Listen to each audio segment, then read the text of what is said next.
Hello. Hello. Hello. Hello. Hello. Whoa. That was another voice. What's going on? Oh my gosh, it's haunted. It's a ghost. I knew this day would come. It's Casey Affleck. It's the Yes. ghost of Casey I am Affleck. Casey Affleck, and I can speak now. Finally, this is what we've wanted on the podcast all Oh my along. gosh. Can we have the ghost of Lucas Hedges too? We've been having He these couldn't make seances it. every week trying to call him to come hang out with us. We've been trying every week after the podcast ends. We try and conjure Casey Affleck and Lucas Hedges, but looks like it finally worked this time. Yes, and I'm here. Oh my gosh, folks. Well, let's just get into it. Hello, and welcome to episode 49 of We Watch Movies and Then Talk About Them, the only podcast on the internet where we watch a movie and then talk about it. There may be others where other people watch movies and then talk about them, but this is the only one where we do it. My name is Andrew Westonsko. I am the host of this here podcast, joined at my right hand in life and in all things by Becca. Hi. How's your throat? Not great. That's great. But I'm here anyway. Becca's sick, but she's pushing through to talk to all of you about income inequality and classism. Yes. Yes. Great. And That's why you invited me here. there we I go. get to see how it is. Yeah. Now, to my left hand, as always, is Sid. Yes. But there is something breaking the pattern in between Becca and Sid. I feel so far away from you, Becca. They're holding hands across the table. You can't hear that, but it's sweet. Well, we'd like to welcome our first podcast guest, Austin.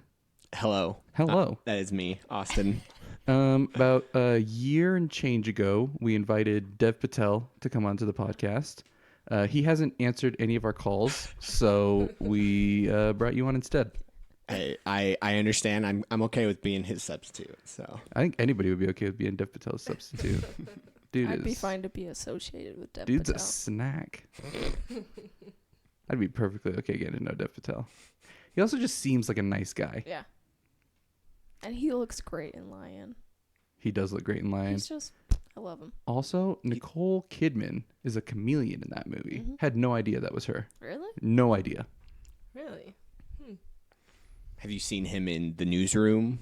I don't know what that is. Oh, it's I think it's an HBO show. I think Mm. it's on Amazon Prime. It's I'd recommend it. It's Aaron really good. Sorkin, right? Aaron Sorkin. Mhm. Mhm. Newsroom. Yeah, Hmm.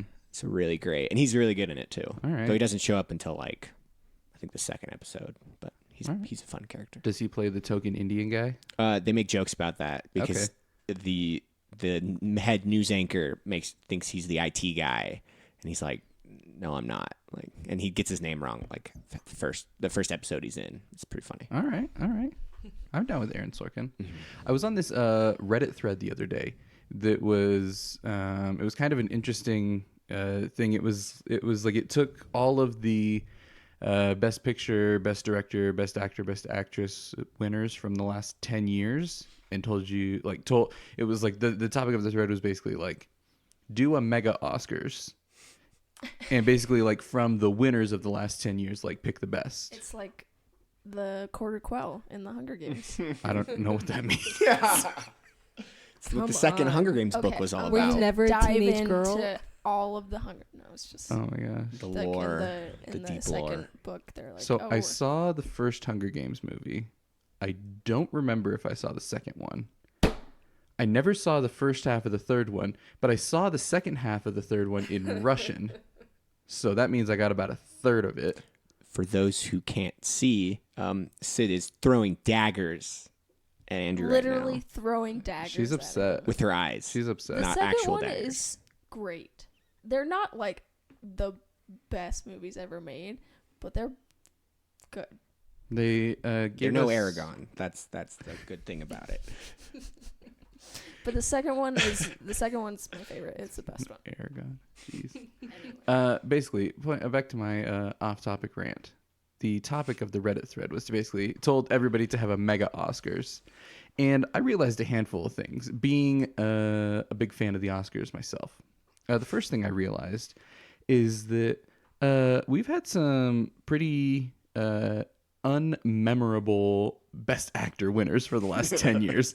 Like, everybody was voting that the best performance of the last decade was Casey Affleck in Manchester by the Sea, which is a great performance. Yeah. But like for real, it was so weird because your choices were like Casey Affleck, the guy from The Artist, which I haven't seen, Oh, that's a pretty good one. Leo, Gary Oldman, Colin Firth, Matthew McConaughey, and I was like, none of these freaking movies ever get talked about. Yeah. So I think that'd be a fun thing to do. This Yeah. is a note for the podcast because I love list making and I love end of year. I think it would be a fun thing to assign out to all of us Yeah, we should to do that. our own mega Oscars for the last 10 years. Everything's going to Call Me by Your Name and Paddington 2. That's it. No, Can but we only pick from Oscar winners? we'll have to set up the rules. I think Okay. not. Maybe we each like nominate 2 things in each category and then we can narrow it down from there. I don't know. I mean, I say we put them all on an island. Like that sounds like Survivor right there. Like you take all the winners from the past and then put them against each other. That could work. Who's winning? The I'm betting Matthew McConaughey survives. like if That's they Mr. actually had to If fight they're to the death? Actually on an island. No, Mr. Rogers. Didn't they win best? Wait, who won the best documentary that last year? Mr. Rogers is dead. I know that. That's. But we're talking about. No, they didn't movies. win. They weren't even nominated. Really? Yeah. Oh. In any case, the other takeaway was this, is that there were a surprising number of people who were saying that The Social Network is the best movie of the last decade. Wow. Like there was more than a few people who were chiming in saying like, because you were allowed to pick, basically the rules of the thread said you get to pick one from each category and then you can pick a wild card, which is somebody who didn't win but you think deserves it. And there was not a small number of people who were putting The Social Network. And it made me think like, I've already had a revisionist corner on The Social Network where I upped my score by like a whole point, but it's making me kind of want to go back and watch it because people were saying, especially with everything going on with Facebook these days, that it has just become more relevant. And I'm very curious to watch that. To validation of my own opinion, the other one that was plugged in a lot was Tree of Life, that people were saying that was the best movie of the last decade, which off the top of my head, I would probably have to agree with. Point being, it was very fun. Best actor is a garbage category, I've learned. Especially because Robert Pattinson hasn't won yet. He's got some pretty good chances this year. Dude, I don't think so. No, Batman's not coming out this year. He's gonna do fine. Do you really think that Lighthouse has a chance at the Oscars? I think you're crazy if you No. do. Because I was thinking that he had. For some reason, I was thinking that Good Time was also coming out this year. No, I that think was I 2017. I think I was also just associating it with, Uncut Gems. yeah, Hmm. and also he is in the King movie. Which one? The King, the one with Timothy Chalamet. Yeah, I'm probably not going to watch that. I'll probably watch it just because. You don't like Shakespeare at I love all? your- No. I don't King really Henry like. I don't really like the medieval fourth, movies sixth? that I don't much. remember. The fifth, actually. I think. Yeah. I don't know. But to answer your question, no, I'm not a big Shakespeare guy. I see. What was the other thing? Oh, the other big takeaway is that people started a pretty good discussion about the fact that it's absolutely ludicrous that Amy Adams has not won an Oscar yet. And I would have to agree with that. Oh yeah. What would you say she should have won in the past? I would say either for The Master or Arrival would be the two that I would like really hype her up in. I would say Enchanted. So we brought a new person on the podcast. If we want to keep the order, we can ditch somebody. Get out of here, Sid. Excuse me, she's fantastic in that movie. I don't she doubt is. it. She's Her a gem. princess mannerisms, I love her. She is a gem. I love Amy Adams. Also, not that it's a terribly eclectic performance, but she does a fantastic job in Her as well. She's just solid in everything. But I think as far as standout, probably my favorite performance of hers would be in The Master.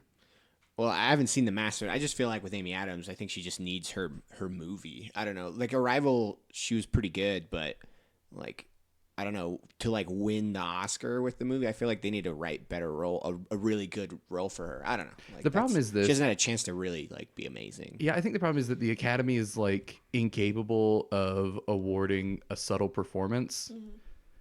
Like you have to, and here's the thing: Gary Oldman, fantastic as Winston Churchill. That's fine. Oh, yeah. Right? Like he did a great imitation, but like that's the kind of stuff that the Academy Awards is basically biopics and really over the top stuff. Like right, like Matthew McConaughey, Dallas Buyers Club, over the top. You give it to Colin Firth, you give it to Gary Oldman, you give it to Leo, like all these really over the top performances, but something with a lot of like subtlety and depth to it, like she has in Arrival. I think the Academy just like really undervalues, which is ironic because they're supposed to be the Academy of Motion Picture Arts and not Academy of Motion Picture, I don't know, overstimulation. In any case, we will have plenty of Oscar discussion coming up in the next couple of months as the year winds down and as we see uncut gems. No, we got a handful more. We got Uncut Gems. We got Honey Boy. I still got to see Jojo Rabbit. Have you seen it yet, Sid? Yeah. Yes, we do. Okay. We'll talk about that later. Okay. Yeah, so I still got to see that. And then Honey Boy is the other big one, and then Uncut Gems. And actually, I have totally flipped my tune on what is it, 1917? Is that what it's called? Mm-hmm. Yeah. I think I talked about this a few weeks ago, but once I learned that it's like a real time continuous shot, it's like the movie takes place over the course of like 2 hours. Yeah. I'm like, that's a pretty cool idea. Mm-hmm. I mean, Sid hates this term, but my favorite term for that is a oneer. A oneer? It's a oneer. So it's just like shorthand. It's an easy way to say a long take, basically. So it's a continuous shot. It's a oneer. A what? How is okay? You know what? You do you. Whatever. But today we're not here to talk about the Oscars, or maybe we are. We're here to talk about. Oh crap! What is his freaking name? Joon-Ho Bong. Joon-Ho Bong's newest film, Parasite. The returning director to the podcast. We've previously covered such films as Snowpiercer and brief comments on The Host. What's his name again? Joon-Ho Bong. Joon-Ho Bong. Mr. June? Probably. Mr. June Yeah. is notable for his recurring themes of class inequality and the stratification of our society along class lines. He basically talks about that in all of his movies, even in his movie where it's literally about a giant sewer monster running around killing people. He manages to tie it into income inequality, basically. So go you, Mr. June. We love you and we appreciate you. And that's why we've decided to cover your 2019 film, Parasite. We're going to spoil the crap out of this. If you haven't seen it, real quick, a little bit of advice. Go see it. And go see it fast. But don't try and learn anything about it. Yeah, just go in as blind as you can. It's really, really good. Just see it. Everybody. Those are my spoiler-free thoughts on Parasite. It's so good! Okay. Should we just dive right in? Or does anybody have any other spoiler-free thoughts they want to volunteer? Well, this is part of my hot take, so I guess I'll wait. Okay. But We'll it is get into spoiler-free. that for a I second. mean, I really love the trailers. I know some of the people here aren't big trailer watchers, but I watch every trailer I can, and the trailers are pretty great whenever it comes to it. I'm trying to convert him. Don't worry. I did accidentally see a trailer for it, and it was quite good. Well, I mean, I would love to make trailers, so I feel like it'd be important to watch trailers, you know. Hey, do me a favor. When you're making trailers, only take footage from like the first 20 minutes. I can definitely do that. That'd be great. Mm-hmm.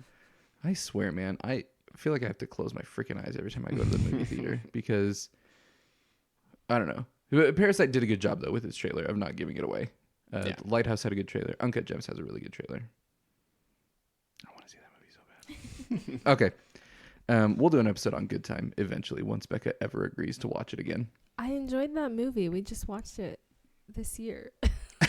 It's October. It's November. No, it's not. Okay, great. Who cares? Here's how the show's going to work. Okay, now that we're finally getting into the show 14 minutes later, here's how the show's going to work. We're going to do some hot takes. That's a quick, concise opinion of the film at hand, again, being Parasite.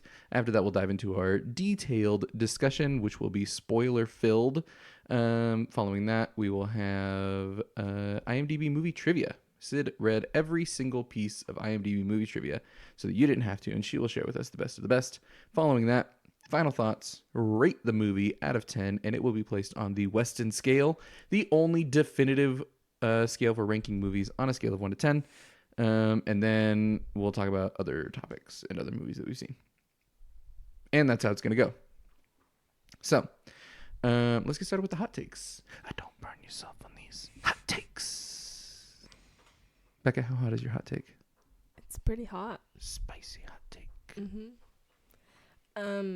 I was really excited to see this movie, and it definitely lived up to and exceeded my expectations and subverted my expectations. I think that was like my first response after we watched the movie. It was like, that is not what I was expecting, but I don't know what I was expecting. But I got like 2/3 through the movie, and I was like, okay, this is a good movie. Like, I'm really enjoying this, and this is fun.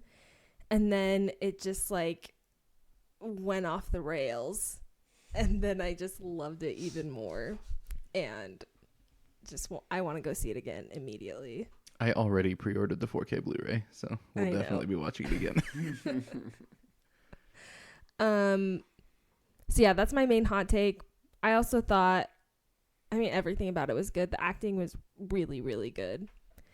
And this movie, like other foreign movies, I like forgot that I was reading subtitles the entire time.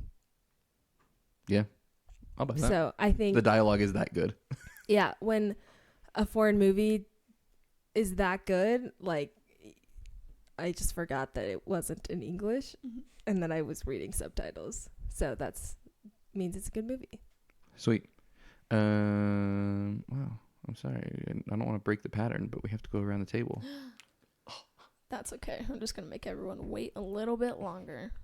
Build the suspense. All right. Austin, how hot is your hot take? I mean, it's pretty hot. I don't know what applies to hotness, but The hotness of your hot take is entirely subjective. there's no Even when I don't like the movie, I still say my hot take's hot. Yeah. Because your hot take can either be that it's good, which could be a spicy take, or you can say that it's bad, which could also be a spicy take. Well, then my take is pretty spicy. Then I would say. And now we don't know if it's good or bad. Yeah. We only have spicy takes around here. So. I just have to say the opposite of what everyone else says. Is what? No, I'm just kidding. I loved it. The trailers got me excited to see it, and it was like watching someone stack up a bunch of dominoes and then blow it up with a nuke, and I loved it. And it was so satisfying. Like, you care about the characters, but at the same time, I spent the whole movie like, I can't wait to see this all just crumble. I'm so excited to watch everything collapse, and it did everything that I wanted. A little disappointed that there was no monster in the basement, because that's what I was hoping to happen, but it's all right. Probably doesn't help that we watched The Host right before we saw this. Yeah, that's literally, I was like, oh yeah, come on, some monster in the basement. I mean, there was a monster, but not, like a sewer monster, like in The Host. Well, hopefully it wouldn't be as glossy as that monster is in The Host. That CGI is rough.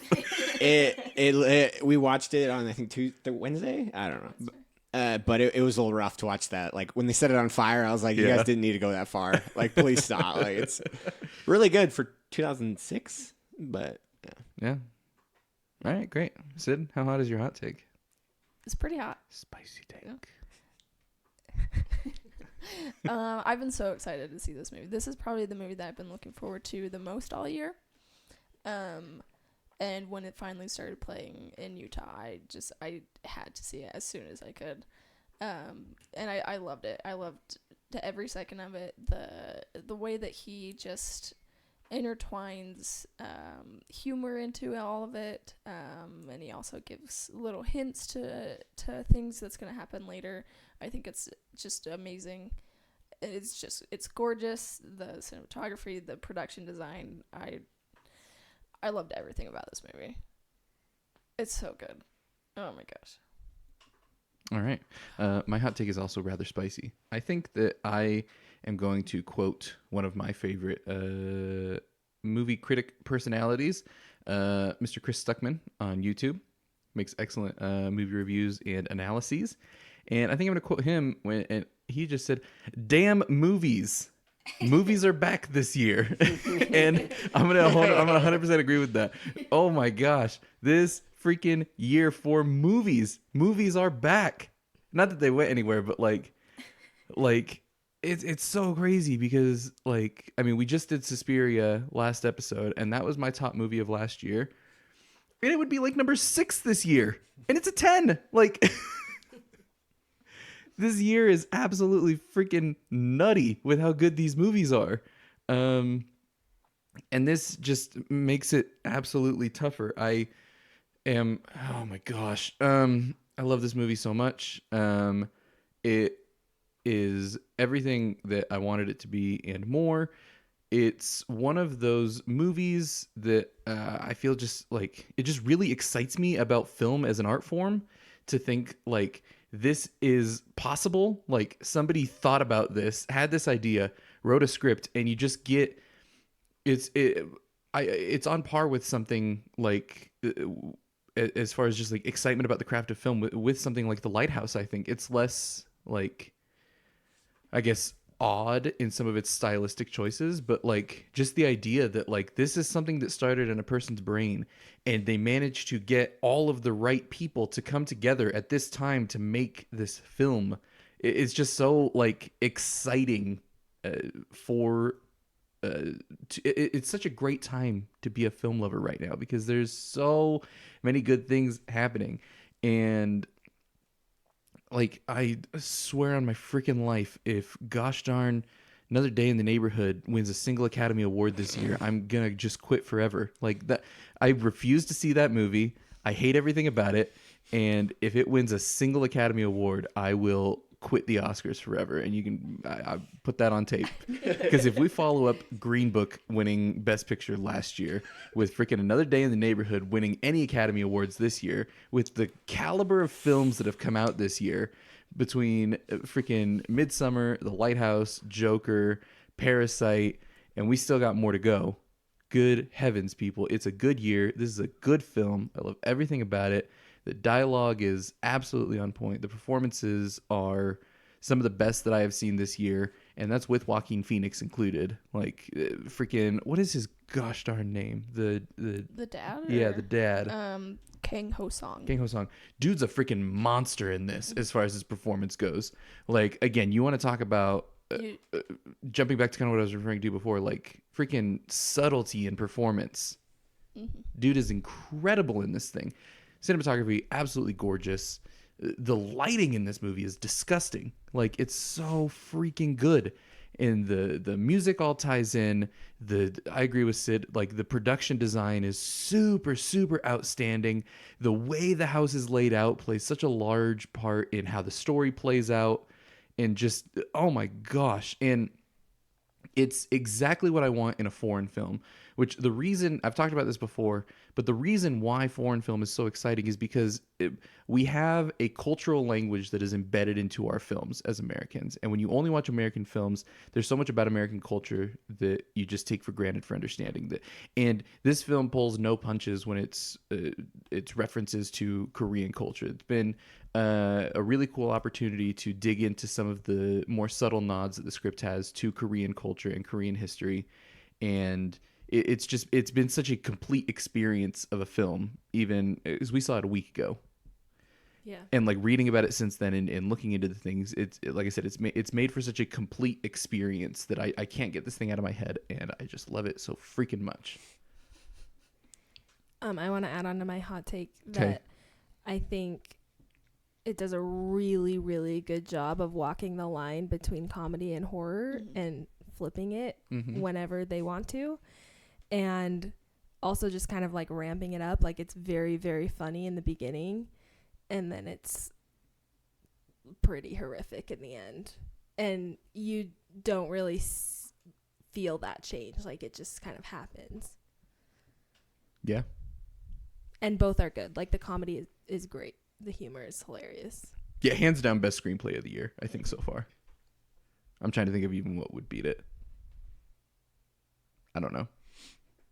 Jojo Rabbit might be. Yeah, but that's adapted screenplay. Oh, I guess that's true. I forgot that it was a book. Is that adapted? Yeah. Oh. Yeah. All right. Let's get in. Yeah. What do we want to talk about first? One thing I've been thinking about a lot, and I noticed it a lot in this one, mostly just because it's what we talked about in my film class this week, is the editing, where normally I don't super pay attention to the editing. But I think I was just like subconsciously aware of it this time. The first hour is so fast. Like, so much is happening. And scenes aren't very long. They cut scenes before like it really feels like it's over. But once it gets to the night where they're just hanging out in the house, everything just slows down. And it stressed me out so bad because I was just like, this scene is going on for too long. I don't like this. Like, what's gonna happen? Yeah, I was like, something bad is gonna happen right now, and but it's so good.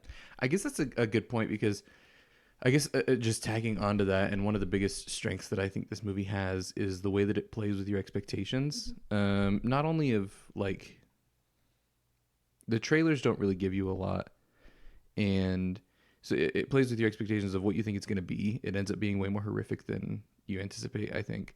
But it also plays with the expectations of like just what a movie is and how story structure works in that way.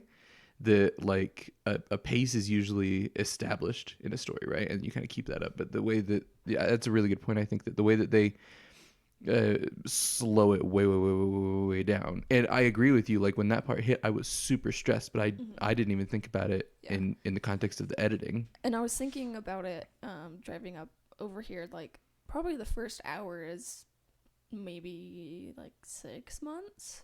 Like, it seems like it spans about like a few months. That would make sense, yeah. And then after that, it's like a week.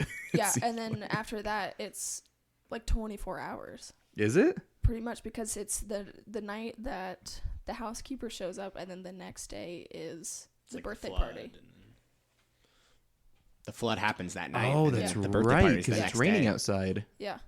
And it's like it's such a different pacing from the rest of it, but you're not bothered by it. Like, it feels like it just flows naturally. Jeez. That's really cool. Yeah, I had a huge smile on my face that whole time of the moment. I'm like, all right, where is it? Like, I can't wait. Because like you're talking about like plot structure and everything. I was thinking about the movie in a way that, like, what if the movie decided to end it once they taken over the house? Like that in of itself is a pretty good movie. Like, watching this family like take over this rich person's home, and it just ends with them, they took over. But because like we know it was only an hour in at that point, we're like, all right, something bad's gonna happen, and that tension starts rising, and like you're like, all right, what's it gonna be? And when it turns out to be this guy in the basement, it's awesome. Like, it's not the family coming home early, because that's probably gonna happen, but that's not what lights the fuse. Yeah, for sure. Well, and even like the bunker is one of the biggest. There's kind of a handful of specific examples when I talk about the references to Korean culture and history. The one that I thought was, I really appreciated the basement bunker in the rich people's houses in case North Korea attacks. Yeah. Like, it just seems like such a 50s idea to us, because we don't have like a hostile power directly to our north. But the other one that kept coming up a lot was the what was the shop that they said I'm forgetting what kind of food they said it was. The pizza shop? No, the freaking there's like an off the cake shop. The cake shop, oh. Yeah, the cake shop. So basically, that was a real thing in like 2016. That like, for some reason, these Japanese cakes, and I forget what makes them special. I read a whole article about it, but there's this specific type of Japanese cake that like boomed big in Korea. Is it like the like jiggly? I don't know what it is. I don't remember exactly. But point being, this specific kind of cake boomed really big in Korea in 2016. And so these shops started popping up like crazy, where everybody was putting up these shops. And so there was a huge bust of these Japanese cake shops towards the end of the year, beginning of 2017, because there were just too many of them. Here's what it is it's similar to the same type of cake in Korea, but it has an eggier taste. There's more eggs in it, so it tastes more of eggs. And around that time, at the end of 2016, there was a really bad case of avian flu in Korea. And so eggs were super hard to come by. And so this whole industry that had popped up pretty much overnight pretty much went bust overnight. And so it's interesting the different way that like I interpreted that, because the dad mentions it when they're eating at the taxi driver cafeteria, the dad mentions like, oh no, that was after the cake shop went bust, but before I worked at the auto garage or whatever. And so when they're in the basement and the guy who's locked up in the basement is talking about how his cake shop went bust, I thought that was going to be like, oh, these two dudes know each other because of the connection there. But what it really was is like a ton of lower class people were involved in cake shops that went bust because it was just this huge industry that popped up overnight. So just the way that it, like I said, like it just doesn't pull punches with the assumptions of your cultural understanding. I thought it's just especially for a film that was so clearly targeted at an international audience, they could have done a lot to pander, and they didn't. And I really appreciate that. I like that because it forces me to look into it and learn more about it and continue to think about the film. Yeah. I think also like the cake thing with the guy in the bunker kind of connected the two of them. And I mean, we'll probably talk about it later, but like what's his name? The dad's motivation for killing Mr. Park. Mm-hmm. Like I think that's the big motivation is he saw the similarities between the two of them. And that's what like I think the cake is like kind of what began that, where he was like, oh well, that's also kind of what got me screwed, you know. That's a really good point. Yeah. And especially like I think one of the more interesting things about the last chunk of the film is the parallel between Mr. Kim and the guy in the basement, right? How he ends up essentially just taking his spot.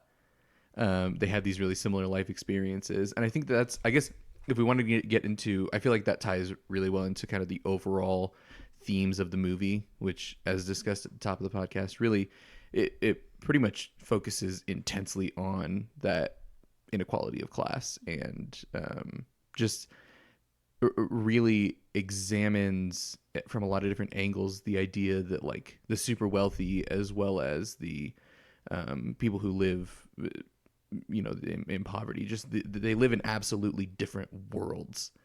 And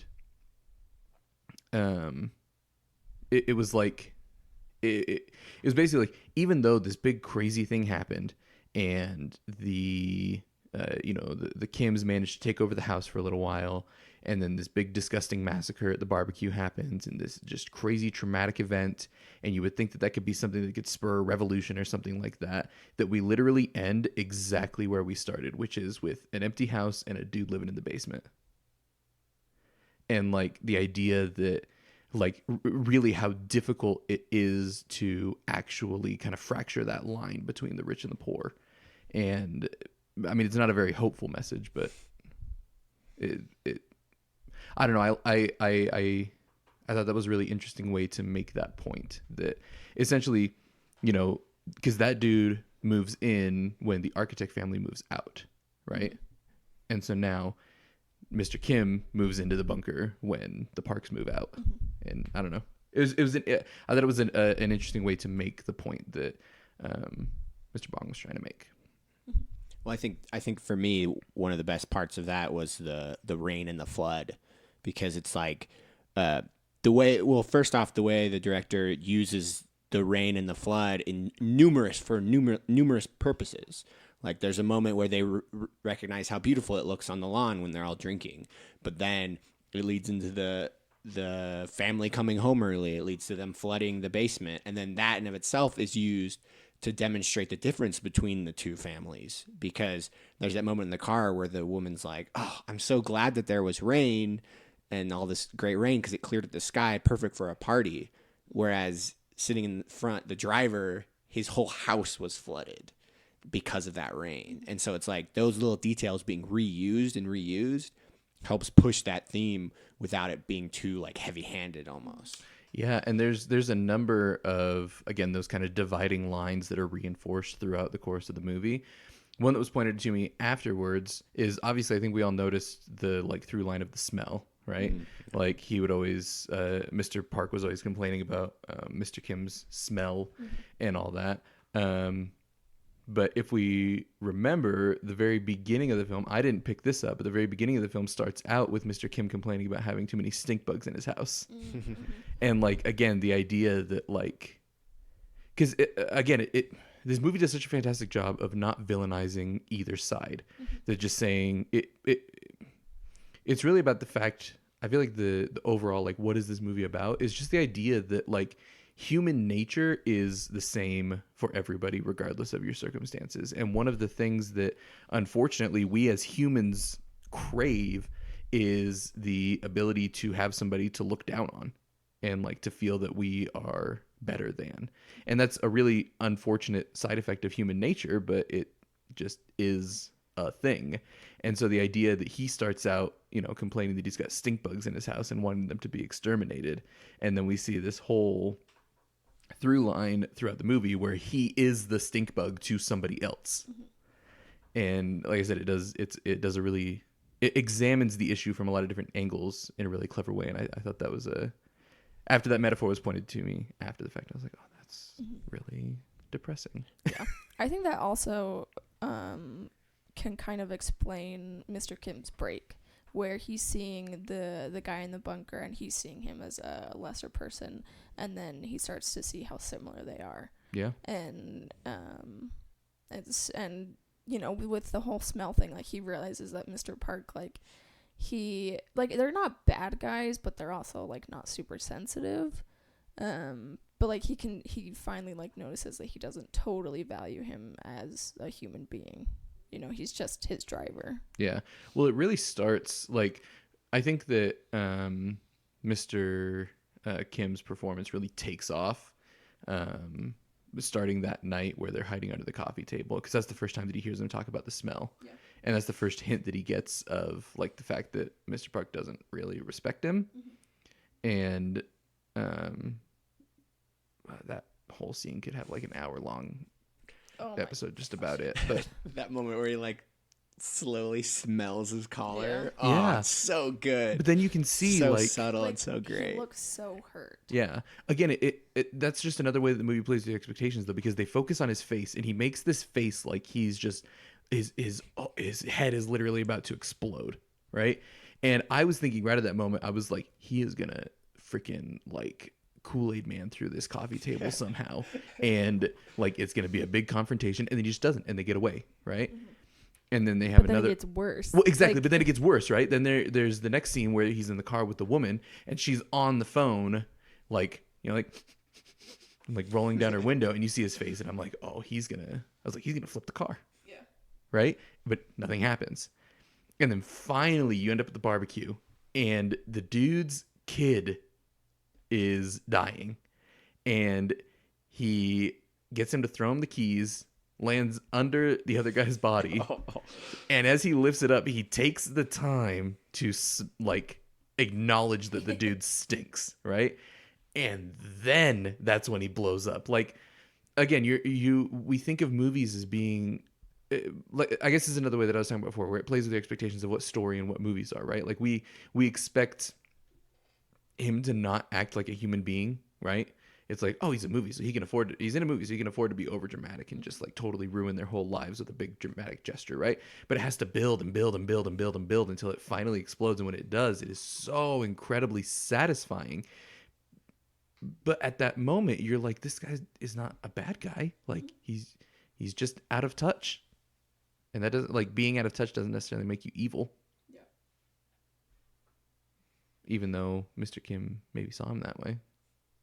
I think I read a Reddit that was talking about his break, and they pointed out that Mr. Kim is just, like, trying to connect with them. Like, he tries to comfort Mrs. Park in the steam room, and he, like, tries to hold her hand to comfort her, and he tries to talk to Mr. Park in the car, and they all just kind of dismiss him as the help. Well, the line, right? Oh, yeah, I wanted to freaking punch that guy in the face every time he talked about crossing the line. Yeah. I was not about that. But yeah, I think that ties back to what you were saying at the beginning, Austin, of just how, like, actually what both Becca and Austin were saying, how subversive but how satisfying the story is in its subversion. Like, even the trailers are like, it starts as one thing and ends as something completely different, right? Like, it tells you that there's going to be a twist, but you don't expect it. But it's really satisfying, but not in like a justice served way, but it just, like, it feels like everything that every character does is completely earned and natural. Everybody just acts how you would act in that situation, and everybody has that breaking point where their desperation overtakes their logical behavior, right? Like, and that's what we really see when that's what I feel like we really see when Mr. Kim finally snaps. Is that's the moment that his like true desperation in regards to just his entire life overtakes kind of those boundaries that our mind puts in place as far as what's acceptable human behavior, right? And we see that desperation get ramped up as we go, and it just becomes worse because they're given a glimpse of hope, right? At the beginning of the movie, they're kind of resigned to this lot, like, oh, we're poor, we fold pizza boxes, and this is our life, right? But they're given a window into the possibility of having something better, and then when it all gets just like rug pulled out from under them, like the desperation just grows and grows and grows and grows and grows to a point where he literally, I don't feel like in that moment could have done anything other than attack Mr. Park. Like that was just the only thing that his brain would say, like, this is what we're doing now.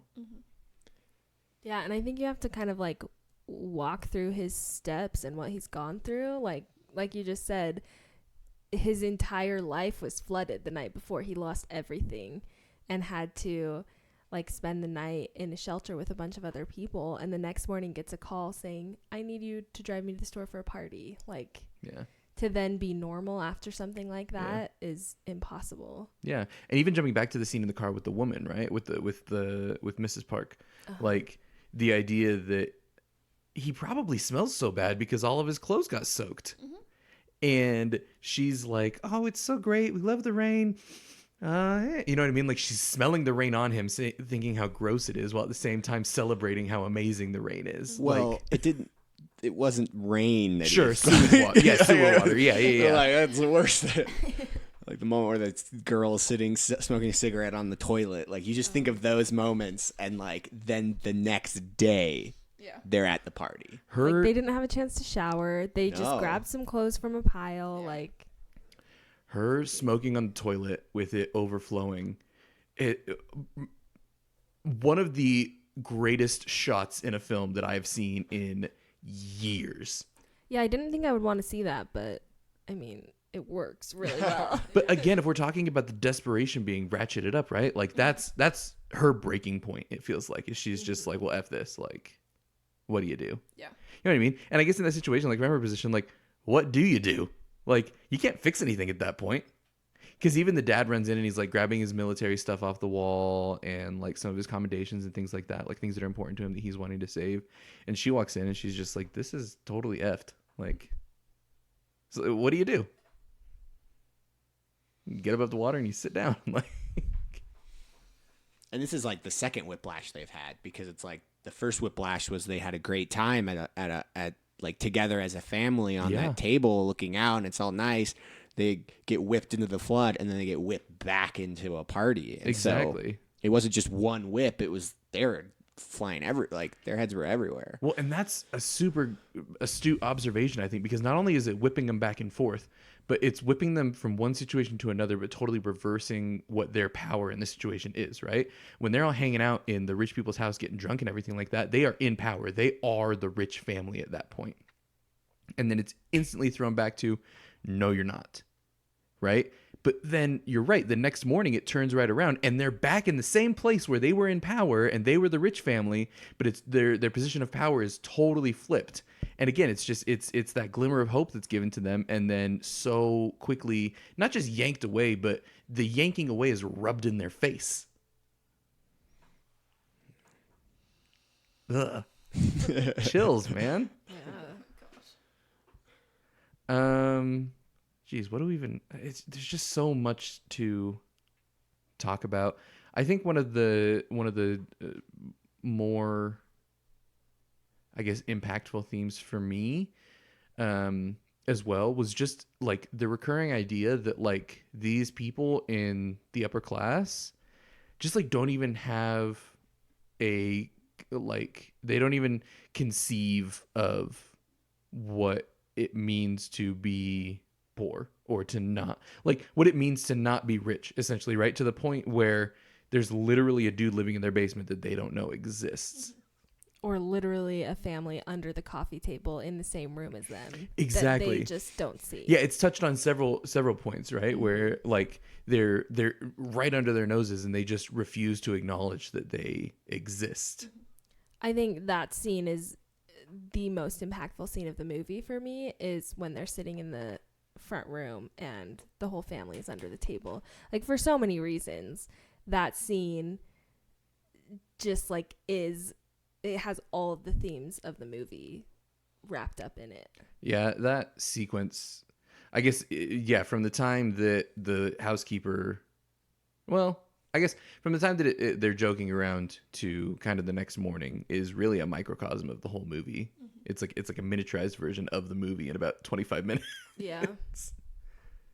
Because even, yeah, like we see them all like drinking and being happy on the same couch, where an hour later they had just wiped all the trash under the coffee table, and now that's where they are while the rich family is sitting on the couch. Like, Well, and again, one thing that like stressed me the frick out, like I swear vein popping out of my forehead. I was like, you idiots, they are going to see a crumb. I was like, you are not going to get every single crumb. They're going to see a crumb and it's going to give you away. And they didn't. Like, they just don't know that the quote unquote trash is there. They're just totally unaware of its existence. Like, ugh. And then,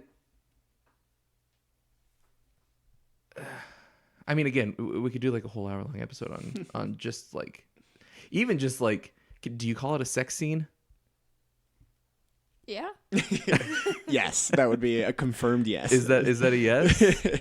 I mean, it's sexual act, so I'm gonna say yes, it's a sex scene. Okay. I would be uncomfortable if my parents were in the room, so yeah, I'm gonna deem it. Yeah. Okay. Oh, is that okay? That's our bar from That's now the on. bar. Is it, if we'd be uncomfortable with our parents in the room, then it's a sex scene. Okay. like, I would say that scene of any sex scene that I've seen in a movie is one of the most impactful for the story and the themes. Yeah, I'd put it on par with the one in Her. Yeah, that's exactly what I was thinking. Just the way that they talk and the way they talk about the cheap underwear and the drugs, and Yeah. Andrew and I talked about this after we watched the movie, but how like in that moment they are like role playing being poor, whereas 45 minutes earlier the other family was role playing being rich. And just like the comparison of that. Yeah. Well, and again, tying back to kind of the inescapability of the class divide, right? Like, yeah, one family can roleplay being rich and the other can roleplay being poor. And one of those groups gets the benefit of both and the other group gets the detriments of both. Like, Yeah. you know what I mean? Well, that goes into like the title of the film. I mean, it's called Parasite. The question is, who's the parasite? Yeah. Like, if the rich family is getting everything from everyone else, are they the parasite to like society, or were the people that took over their home the parasite, or were the parasite the guy in the basement? Or, Yeah. You know, it's so well done that in the end you're like, they all kind of all are in a way, Yeah. which is really good. Yeah. Anybody have anything else to say on that note? Is there anything people didn't like about the movie? I don't know, man. Oh, that's tough. I don't think so. I don't have a single complaint about the entire I thing. loved it. I wanted to talk a little bit about the production design. Yes. And the way that the architecture of the various buildings that we go in and out of plays into the story. One fun note is at the beginning when they're fumigating and the dad is like, no, leave the windows open, we get free fumigation. And the way that ties back into the flood, that like their house flooded because of their open windows. But I guess, oh, and the other thing, sorry, another note on the culture is apparently like those kind of, what do they call them? Semi-basements? What did they call it? I think it was semi-basement. Yeah, it was something like that. Is that what it's called? Yeah. Like that idea of a semi-basement is, I guess, just another really common thing in like lower class Korean neighborhoods. I mean, that's pretty much what I live in. so gonna end up killing someone soon. Stay tuned. Oh, yikes. But I love so much when movies are able, and I've talked about this a few times. I talked about it most recently when we did Haunting of Hill House, and how successful they are at teaching you kind of the layout of that house and how it plays into the story. And this film does a really similar thing in that you understand the layout of the house really well. And so what that does is it just makes the movie even more successful at immersing you into this universe that the movie has created, because whenever you see somebody in a room, you know where they are in relation to everybody else that's in the house, right? If somebody's in the kitchen, you know where they are in relation to somebody in the basement and in relation to somebody in one of the kids' rooms. Like, you always know where everybody is, and so like the space is really defined and really well explained. And I feel like that does a huge favor towards the immersion of the film, because that's, again, one of like the thing that it takes for me to really love a movie is for me to be able to get immersed and lost in the universe that the film has created. And a lot of times, like, that's why I prefer usually like sci-fi and horror over any other genre, because those those genres of film more than any other rely so heavily on world building and immersing you in a universe. And this film manages to do that in a really similar way, in that the world is so well defined, the rules are so well defined, even the path that you take from the Park's house to the Kim's house. Like, we don't see it all the way, but they show us that transit between the two houses and just how big of a distance that it is. You know what I mean? You go down the stairs under the underpass, and you I'm trying to remember all the other steps, but they show like 3 or 4 times them going from the Park's house to the Kim's house, and really how far it is. There's that big stairs that they have the argument at the bottom of the stairs. And the other thing is that when they're going from the Park's house to the Kim's house, you always see them going down. Like, I'm sure they walk on level planes a lot in the way, but every single step of the way that we see them from the Park's house to the Kim's house, they are always going down, whether it be downstairs, down a hill, whatever. Again, just the way that the world is so well defined, and so little of the film takes place outside of those two locations, that you like, that is your world, is the Park's house, the Kim's house, and the path between. And that world is so well defined and so well explained that it does so many favors for the immersion of the film and your connection to the characters, because you are in this world that they are inhabiting.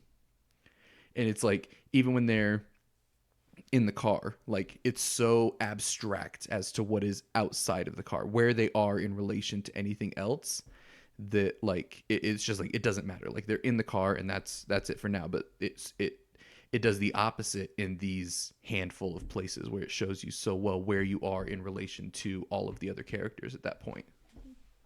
I love that. Yeah, it reminds me of, his past film, like Snowpiercer, is in the same way. It's left and right. Yeah. Like, I think that's one of the things I love about Parasite, especially after watching The Host, like, quite a bit right before, what's so great about it is, like, I feel like we're watching this director improve and improve. Like, he's taking ideas and thoughts that he got from, like, The Host. I feel like had a lot of, like, he was attempting to, like, have a lot of these, like, details, like these domino details that are gonna fall. And so I saw that in Parasite done way better and way more masterful. While with Snowpiercer, it's like he's got that left right, and like what you said, it's about the up and down. Like, you're always going down to the lower class and up to the higher class. Yeah, for sure. Do you have anything else to say about the production design, Sid? I know you brought that up as part of your hot take. I think it's just kind of the like the differences between the two houses, where the Park's house is like very spacious, but pretty empty. Like, there's just not a whole lot of stuff. And then the Kim's, where it's really small, but they're all really close together. And it, like, you can tell that the Kims, like, even though they argue, like, they're a close family and they do everything together. Where with the Parks, like, you hardly ever see the parents interacting with the kids. The kids obviously don't like each other. So I think it shows just a difference between how close the families are to each other. and yeah, again with like the layout and showing how the house is like, because it's such an open space, that also like ramps up the tension when they're stuck in the house, because like someone could be all the way in an entire different room and they would still see you.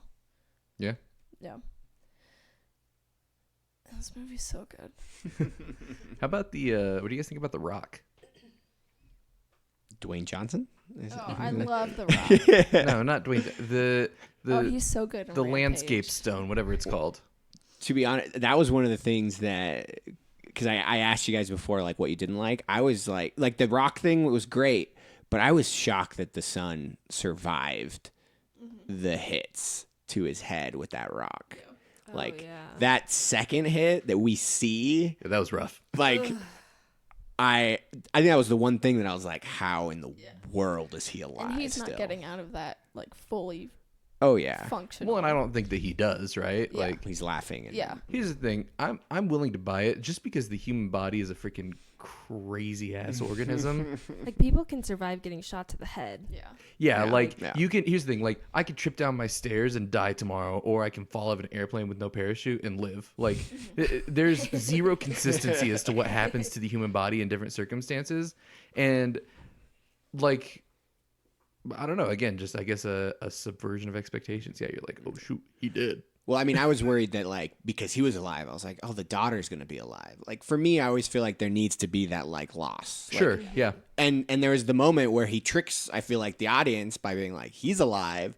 And then when I saw my sister, and they don't show Yeah, for a yeah. little bit, and so you're like, she's alive too? How? And then she's not. And you're like, oh, okay. Yeah. There. But, Well, and he's very clearly not all there, right? oh, Like, yeah. The laughing and the everything. Well, and even like I feel like him being alive was so key to, I guess, wrapping up a lot of the themes of the film because of the way that he viewed everything after that, right? Like, I guess my thing is like everything after he wakes up, I have no confirmation that any of it is real, right? Like Maybe he didn't actually wake up.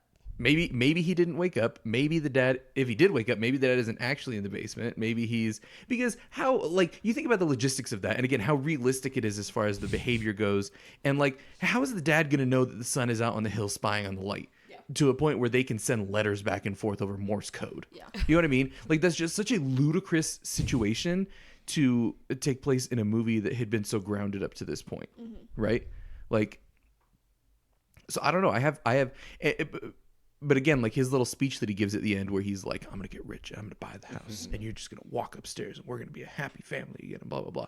Like, again, like the delusion that he has after witnessing firsthand, again, just the inescapability and the impossibility of crossing that line, to use Mr. Park's words, right? Like how impossible it really is. I'm repeating myself, but how difficult to impossible like class mobility truly is. And he's still at the end of the film convincing himself, I'm going to go to school. I'm going to be rich and I'm going to buy that house. And then you're going to be alive and we're going to love you and blah, blah, blah. You know what I mean? Like just his delusion that he still maintains that like that's a possibility for him. I mean, I don't usually condone sequels, but I would watch a sequel of him trying, like continuing to do pull cons and different, watching him and That'd his be like great. fan. I would watch that sequel. That'd be great. For sure. Well, because the other thing is this is like, if it was possible, and I loved that they showed it, right? And then boom. Real La La Land And situation. then it's like, oh no, he's just writing this in a letter. Like, if you could have just gone to college and get rich and buy that house, you would have done it. Yeah. Like, you're a smart kid and you're obviously resourceful and I don't know. Well, I mean, that's the question. Like you always repeat that like it's impossible to change that, but there's always the moment where you're like, some people can, and it's like there is that slight little hope. Like even if he's like messed up now or whatever, like maybe he just wasn't motivated enough to focus on school. Maybe he didn't have the right like.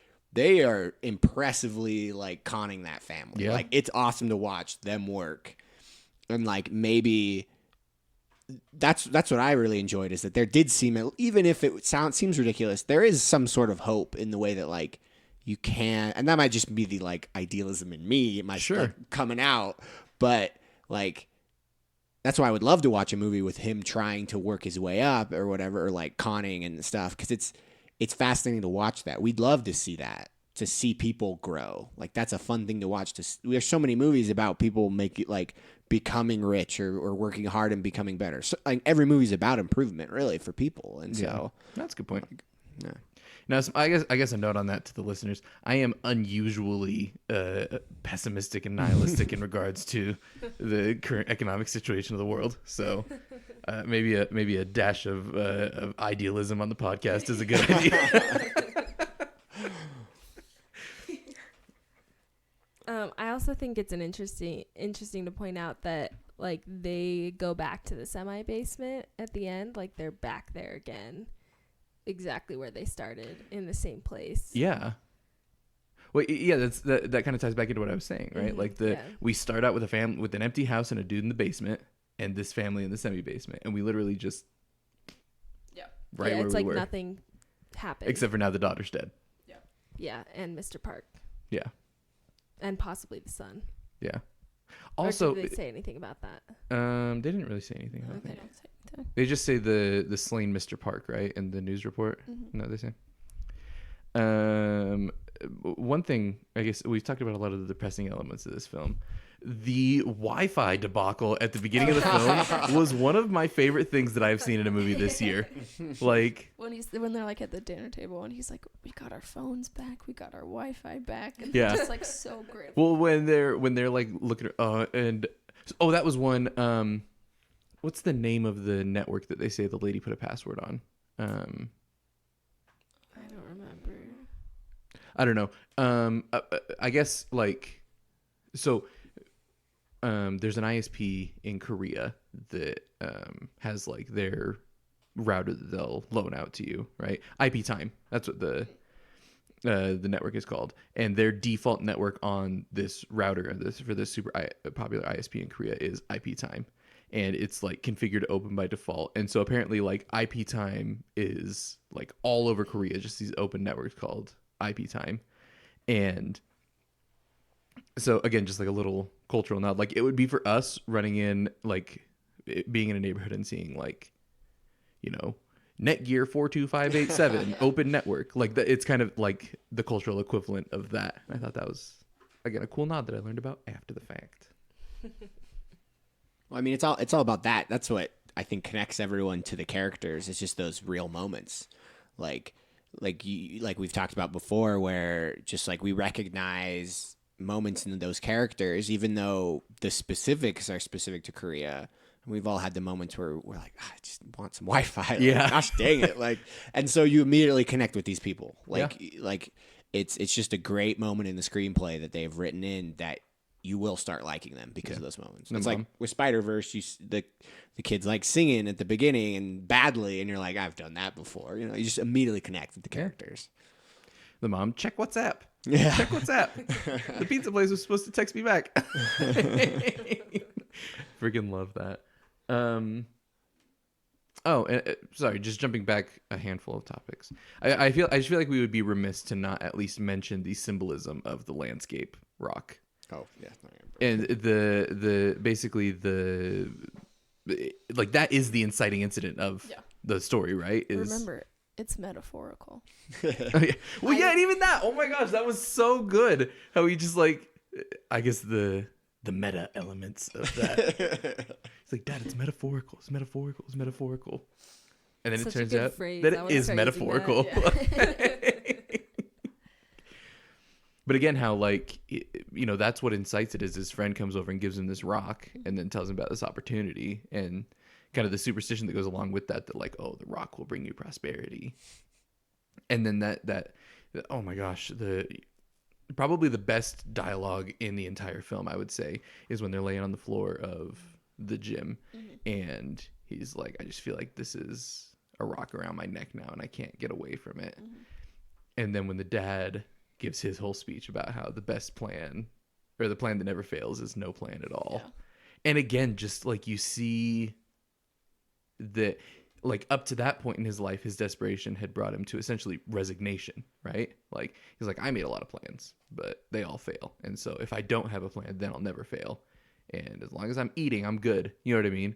And like just his outlook on life, and then I guess showing him and us what happens when he loses even more than he thought he could lose, even at the lowest point in his life. Like just pushing he's so mean to this character. Like he just absolutely pushes Mr. Kim to his absolute freaking limits. And also Mrs. Kim is kind of scummy. Just like in general. Oh man. I still remember, I don't know if this happened to you guys in our theater when she kicks the lady down the stairs. We had some laughs. What? Yeah, there was like 3 or 4 people that laughed. That like they thought it was gonna be like a funny fall. I giggled a little. I mean, bit. but it's kind of like out of shock. We're just like, Sure. Like that for me was like, that's like the moment where it's like, ugh, getting real. yeah. Because up to that point, there had been no real consequences to anybody, right? Yeah. And then all of a sudden this lady, you hear her head hit the concrete. Yeah. Well, and the way that the fall starts, it's still like kind of funny, I guess, because they're like, oh, everybody's trying to hide while the family comes home. Mhm. So it's all these like clever things, and you're kind of laughing about it, and then that happens, and it's not funny anymore. Yeah. And then the rest of the movie isn't funny anymore. Yeah. Well, you know, talk about relatable. Like we've all had that moment. When you push someone down the stairs and they smack their head on the wall. No, where like you take a situation too far and it's not funny anymore, right? You're playing with your siblings, they get hurt, and you just beg them not to tell mom. Well, That's for real, like basically the situation. I remember we used to play Ultimate Spoons a lot. What is wrong with you? Becca's over here dying. Sid said that right as I was drinking water. Skip for drinking water. And I was almost spit it out, but I didn't. I swallowed it. I'm fine. But I think about, did you guys ever play Spoons as kids? So we used to play Ultimate Spoons. Oh, yeah. Which is where you had one spoon in the middle of the circle. I guess for the audience out there, Spoons is a card game where, are you going for like doubles or 4 of a kind? Or what is it? Kind. You're going for 4 of a kind. So you're like passing cards around and you're looking for 4 of a kind. And when you get 4 of a kind, then you grab a spoon out of the middle. And the idea is that there's one less spoon than there are people. And the last person left goes out, and then you do the round. We used to play Ultimate Spoons where you put one spoon in the middle and the rest of the spoons like across the room or in a pool or at the top of the stairs or whatever, right? And we were playing in my friend's basement this one time, and playing and we're all going for the spoon at the top of the stairs, and we ended up chucking this kid down the stairs and dislocated his shoulder. Oh my gosh. And it was one of those like pin drops where like once we realized that he wasn't okay, that all of us were like, oh fuck.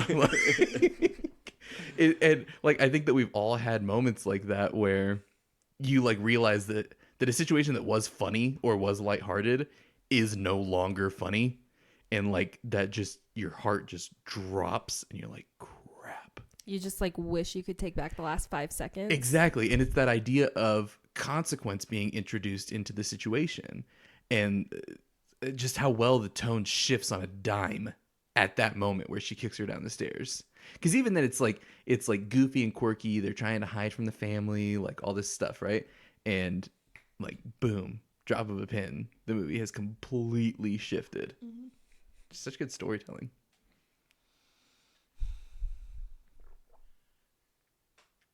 So good. I don't know. Anything else anybody wants to bring up? I've expressed most of my thoughts. I feel like I would go in circle if I brought anything else up. That's pretty much everything I had. Do you have notes, Austin? I take notes on everything. He does. Really? Like But he doesn't let me look at it. You do when you never mind. Yeah. You didn't let him listen to the podcast, so fair is fair. That's true. Yeah. Different. I mean, I wasn't gonna let you look at the notes for the podcast because this has to be like a fresh, Yeah, it's all fresh. You get your takes. reactions and. Did you have anything else that you wanted to cover? I think the only other thing is I just love the detail of the lights, like turning on, just like because you kind of notice it throughout the beginning of the film. You're like, that's kind of cool. Like I really like that. Like how it just slowly follows them. Then the moment you see the guy with his head like doing each one, you're just like, no, wait, this whole time? Like, because that's just a moment where you realize how involved he is with your experience. Like, you're like, oh my goodness, he's been there the whole time. Yeah. Like, yeah, it's still a surprise that he's been there the whole time below, but he is not. He's been an active participant in moments that I've enjoyed during the movie. I don't know. Yeah. It's such a great little detail that wasn't needed but was amazing. Yeah, well, and I guess to kind of touch on his difference of perspective versus the Kims, right? Like, he kind of brings in, there's a lot of people who, I'm going to trigger the politically sensitive among our audience, but those who are proponents of stuff, you know, like trickle down, or for you fancy economists, supply side economics, those who are proponents of that, right? In that, like, oh, we'll be fine because as long as the rich have just an exorbitant amount more money than we do, like, they're creating jobs. The job creators are kings. We love the job creators, and we only exist because they have provided jobs for us out of the goodness of their hearts, right? Like, his perspective of, he's down there and he's got all these articles on Mr. Kim, and thank you, Mr. Kim. Thank you, Mr. Kim. I love you so much. Because of you, I have a place to live, and I have a purpose in turning on these lights for you as you walk up the frickin' stairs. Like, just his difference of perspective versus that of the Parks of the Kim family. Well, I mean, also with the psychological aspect of that, like, he's just down in the basement for his entire life. He's living an absolutely garbage life, and he is thanking Mr. Park for it. Yeah. It's so gross. Yeah, I mean, yes, but, like, I guess the side that I am seeing from it, and not that I'm, like, supporting anything or whatever, but, like, what? Calm down. Let's do it. Let's get into it. No, we're not getting. Let's talk about supply side economics, Becca. Oh, you know how I feel about it. I'm just kidding. I'm kidding.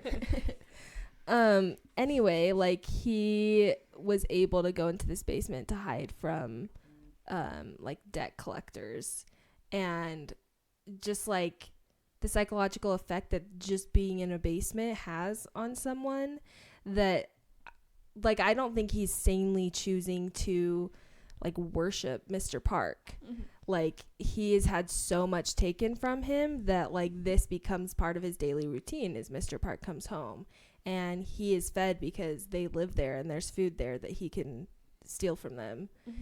And so that turns into someone that he worships, and because he has nothing else to do with his time or his life because he's stuck in a basement. That's a good point. I think it's also kind of like, that's kind of social interaction for him. Like, besides his wife, he really only interacts with other people when he's turning the lights on for them, or like when he's terrifying a little boy as he's eating his birthday cake. Oh, that's such a good... Oh, my gosh. Those Just stare again, shots. The complexity of the story, that the ghost is literally a dude living in their basement. Oh, Good gosh. heavens. His eyes are so big. Ugh. It was like that guy from Hereditary, the smiling guy. That's what it looked like. It was just like this wide eyes. Yeah. People just have crazy eyes. That's just... They're great in movies sometimes. Like, seriously.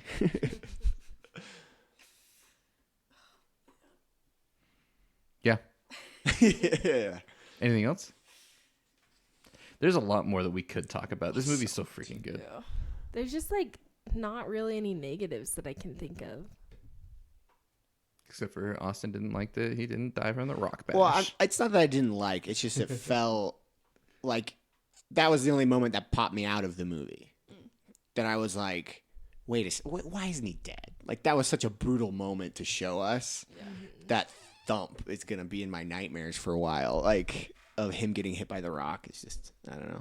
I feel that, though. Like, I don't like movies where there aren't any consequences. Yeah. And, like, if someone dies, they don't actually die. I hate that. Yeah. That's, like, my biggest pet peeve for superhero movies, is that they just never die. Mm-hmm. Yeah. So I totally get that. But I don't know. I like that he was crazy after, and, like, his brain was all messed up. There were some consequences from it. Yeah. Just wasn't necessarily the worst consequence.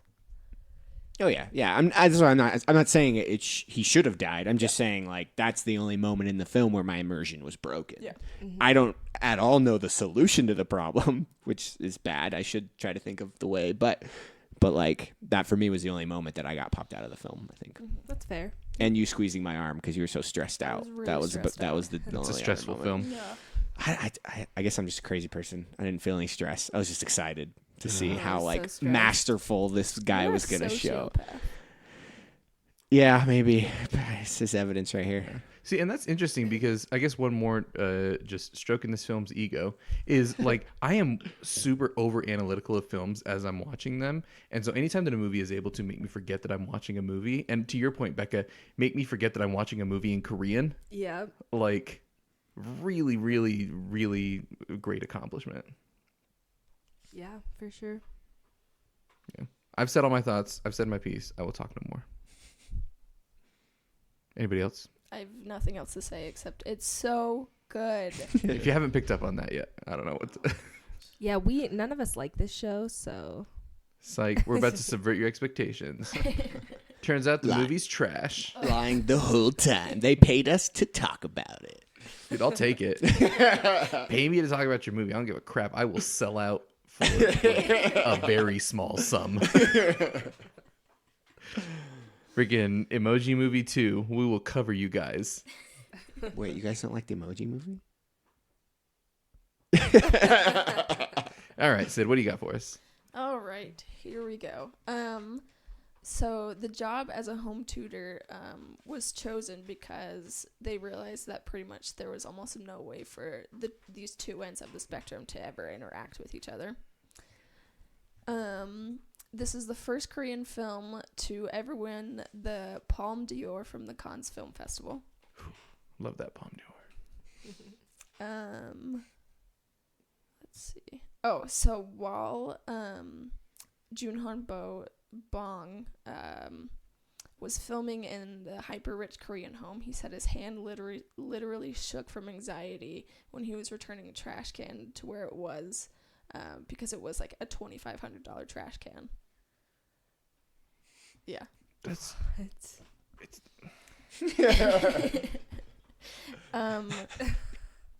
the wide aspect ratio of 2.35 was chosen to accommodate just single frames of large families.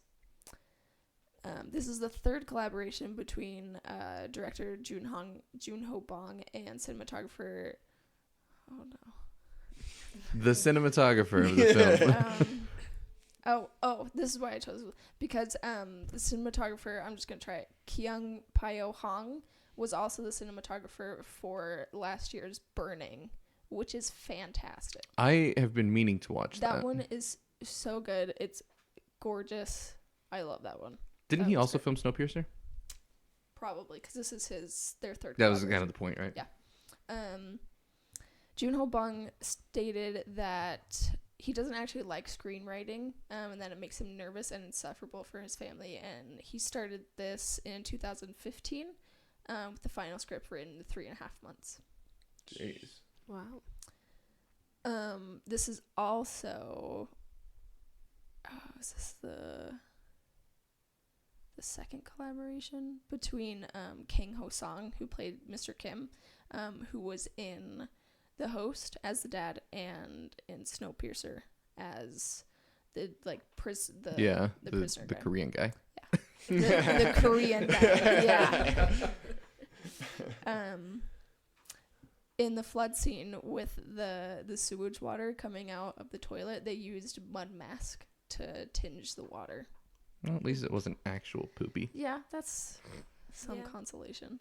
The song playing in the background when the Kims get possession of the park house is an Italian song from the 1960s by Gianni Morandi. Morandi was a star in Italian movies, often comedies focused on the differences between poor and rich classes. And that is all I have for you. Well, thank you very much. All right, You're folks. welcome. Moment of truth. Time for our final thoughts and to place this movie on the Weston scale. The only definitive way to rank a movie on a scale of 1 to 10. That means that for the day, Austin, you are an honorary Weston Sco. Congratulations. I thank you for the honor. You only I know get exactly what all that means. Well, you only get to place something on the Weston scale if you are a Weston SCO, hence the name of the scale. So Sid has been an honorary Weston SCO for just over a year now. So we're knighting you today as an honorary Weston SCO, making you able to assist in the placing of this movie on the Weston scale. So until this very moment, I looked up at your diplomas on the wall and realized your last name is Weston SCO, and now I understand. The scale, scale makes more sense now. I was like, I don't know if this is like a weird, like specific style. Like 1 means this, 10 means this. But now we're gonna now I chant around a understand. fire and like I don't know. And levitate into the air. Oh yeah. Naked. I gotta, From the witch. I gotta go. Excuse me.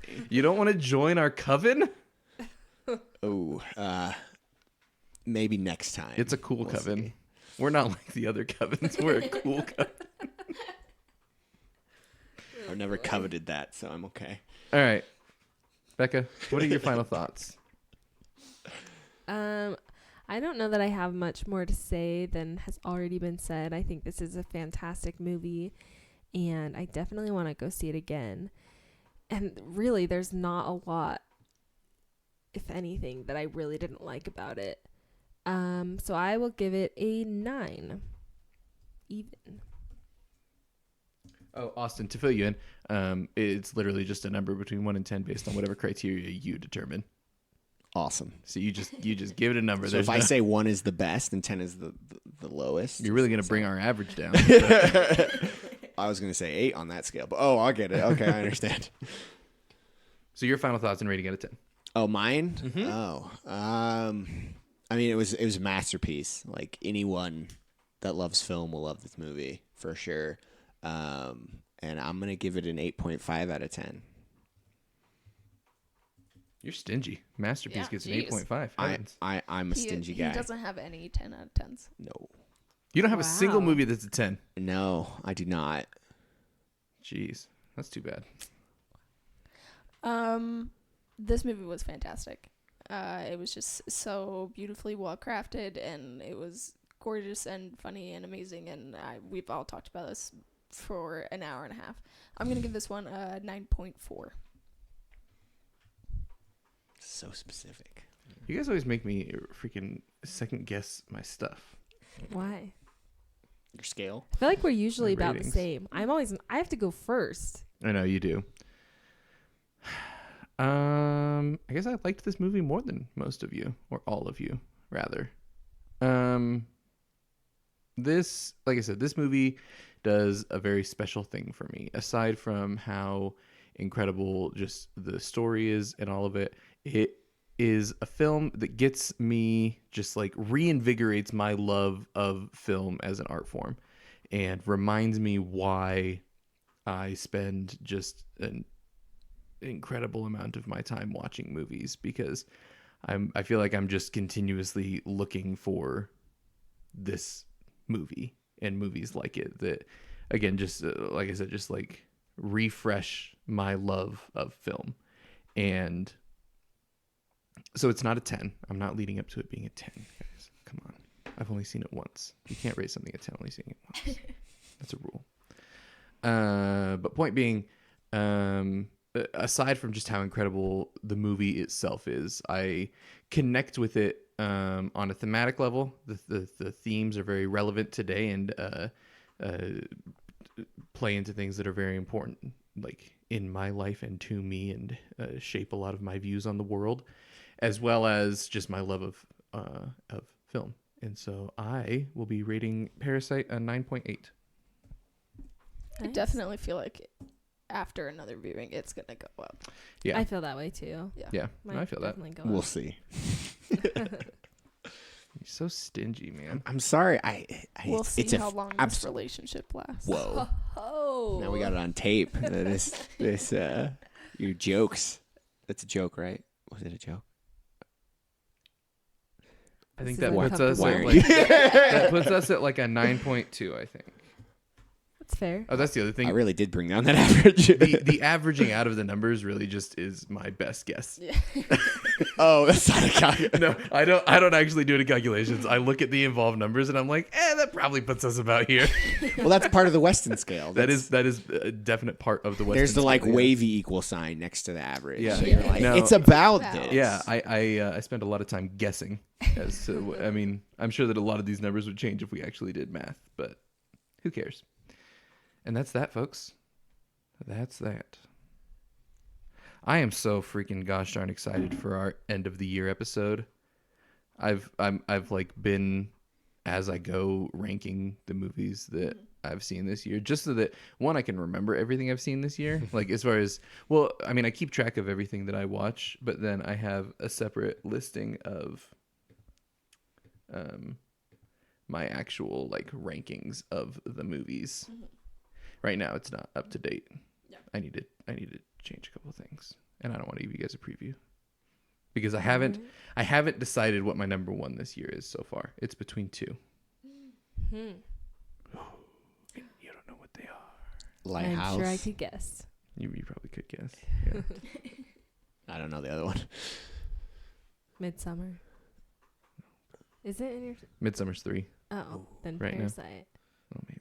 Who knows? It's Lighthouse. So it's and Lighthouse and Parasite. Who Yeah. knows? Who knows? How did I forget about the movie we just talked about for an hour and a half? I just want uncut gems because I feel like it's just gonna make my life even harder.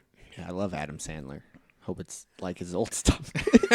It just that's the real troll of this movie is it's a Billy Madison sequel. He Well- does like his weird like stuttering whatever, but in the accent with, Oh the, my with the gosh. teeth.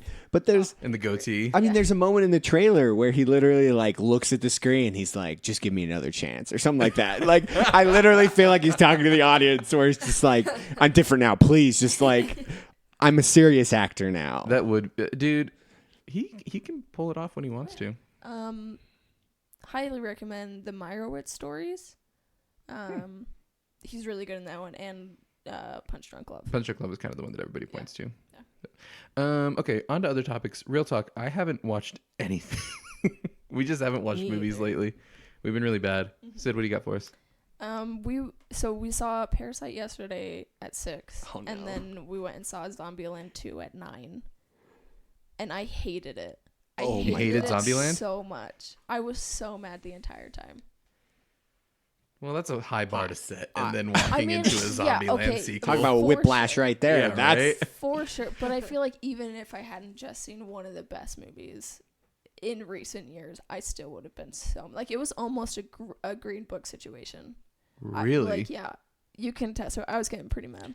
like on the drive home, she was furious Just that it existed? that or, it existed, that we Yeah. wasted an hour and a half Pretty when we could have much. rewatched Parasite. Yeah.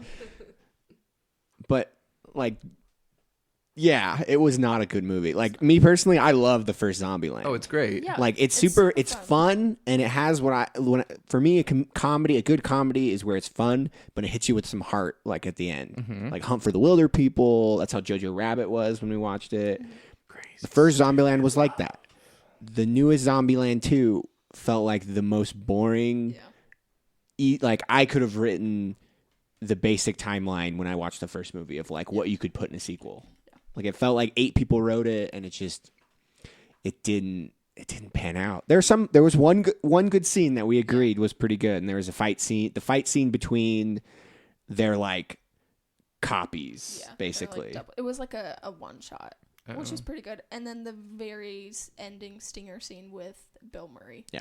And that was it. Which is in the trailer. So Yeah. There's so many great moments in the first Zombieland, though. There's like smashing up the gift shop, Yeah. and there's the like when she shoots Bill Murray, and like, well, I mean, that was the only other good thing Zombieland 2. Any moment there was a callback. Like, Yeah. because there's a Okay. moment You're where like, oh wow, I remember the first one was good. Yeah. I wish I was watching that one. there's a moment where a woman says, she's like, yeah, I didn't want to murray you. And everyone's just like freezing. They're like, what are you talking about? And it's literally become a Zombieland thing that all the survivors know that Bill Murray was killed because people thought he was a zombie, but they don't know who did it. Yeah. So like, see, that's a great moment because it's a callback, but the whole movie was bad, so it didn't really work.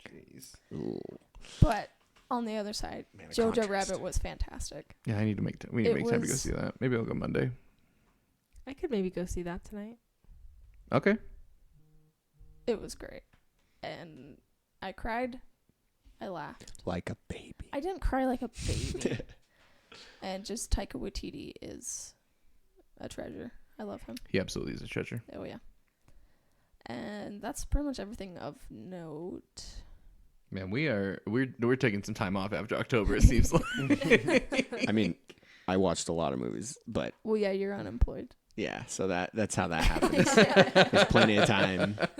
Like, I watched The A-Team, and that movie, even though, I don't know, it's amazing.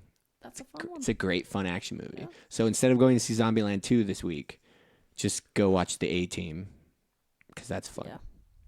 I'm still just so mad. Anyway. All right. Yeah. Well, cool. All right, folks. Well, that'll probably do it for us. We're at an hour and a half. That's plenty. There's plenty of podcast. We appreciate you listening to us. We love you so much, and we appreciate you. And we hope that you go tell your mom about the podcast. If your mom's mom already knows, have her tell her mom. Go, get yourself a Ouija board and communicate with the spirit of your dead great grandmother and tell her about the podcast, and maybe we can get some downloads from the other side. You know what I mean? That'd be, dude. If we get like some spectral listeners, Ooh. I'm into that. Casey Affleck. Casey, the ghost of Casey Affleck. Please listen to our podcast. I am listening right now. I'm confused. What's the... That's true. I forgot. You're actually the part of it. I forgot that you're actually the ghost of Casey Affleck. But no. If you guys have any suggestions for movies that you want us to cover, we're more than happy to hear that. You can email us at contact@wewatchpodcast.com, or you can slide into the DMs on any of the major social media platforms, Facebook, Twitter, Instagram, @movies. Nope, that's old. It used to be Movies We Watch. Now it's We Watch Podcast. Yeah. Our handle, rewind, is We Watch Podcast. That's at Facebook, Twitter, and Instagram. You can also, I guess, DM me on Reddit if you want to. We do have a We Watch Podcast Reddit account, but I feel like you're just being a stick in the mud at that point. Just email me at contact@wewatchpodcast.com. And that'll do it for us. We appreciate you. We love you. I'm Andrew. I'm Becca. I'm Austin. I'm Sid. And we'll catch you on the next one. Bye.